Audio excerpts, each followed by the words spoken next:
Valentine's Day is just around the corner, but these sourdough brownies are good for any day of the year because they are amazing. We're gonna take our sourdough starter, whether it's a mature starter or an immature starter, and we're gonna turn it into a delectable fudgy brownie. It's gonna be really easy and really delicious.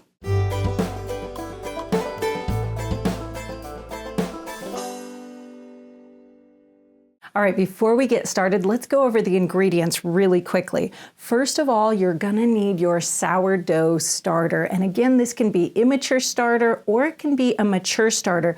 Just make sure it's been fed within the last 12 hours. Then you're going to need your baking chocolate. We need 4 ounces of a good quality baking chocolate. This is the bittersweet or 60% baking chocolate, and it turns out really well in this recipe.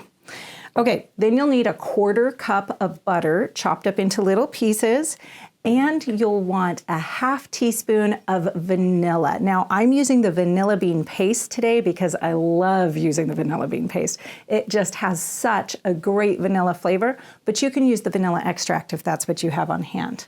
You'll need 4 beautiful farm fresh eggs and a cup of sugar. If you can use the unrefined, that's even better.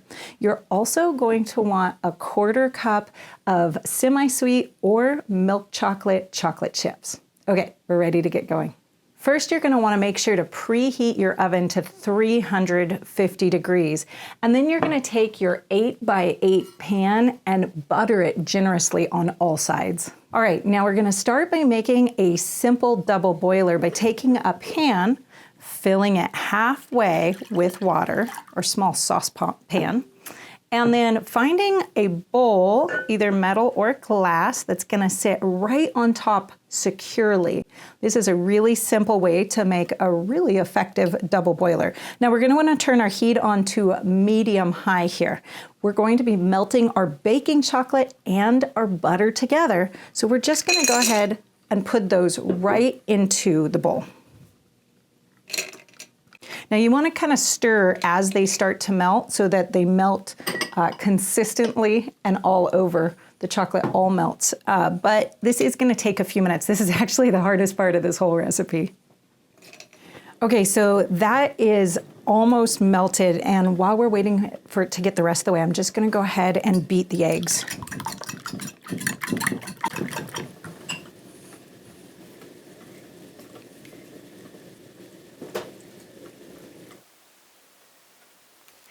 Okay, so this is completely smooth and entirely melted now. So I can take this bowl right on off the double boiler. Just be careful because it is still hot on the bottom. All right, now we're ready to add the other ingredients. Now we want to start with the sugar first because we want to cool this mixture down just a little bit so that we don't cook the eggs when they go in. So add in that sugar and your vanilla. And get those well mixed first. I love this recipe because it's all in one bowl, so it's really easy. It doesn't make a big mess at all. It's really easy to clean up from. And that is the sign of a good dessert. Okay, now we're ready to add our sourdough starter and the eggs.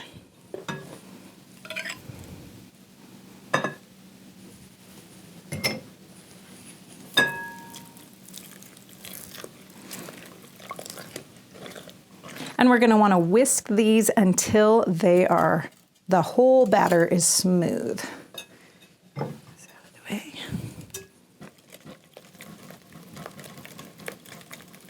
All right, now this is all the way incorporated and we're ready to just pour it into our greased 8x8 pan. This is a really great recipe because it doesn't use any additional flour.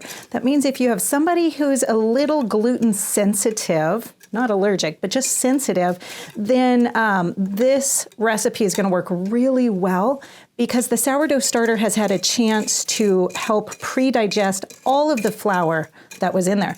Now, this would also work very well with a gluten-free sourdough starter. If you kept a rice sourdough starter, this would be perfect. We're ready to slide this into our 350-degree oven. After your brownies have been baking for 10 minutes, pull them out of the oven and sprinkle the chocolate chips evenly over the surface. Then slide them back in the oven for about 15 more minutes, or until a knife inserted in the brownies comes out clean. Once your brownies are done, go ahead and let them cool for at least 10 minutes on a cooling rack. Oh wow, these smell so good. Now we just have to cut into them. Ooh. And they'll be ready to eat. Hey, if you want to learn about how to make some other really delicious chocolate goodies, check out my video on making coconutties. They're like a wonderful chocolate truffle, and they're easy to make and so delicious. There you have it, delicious, amazing, fudgy sourdough brownies for your family. Enjoy.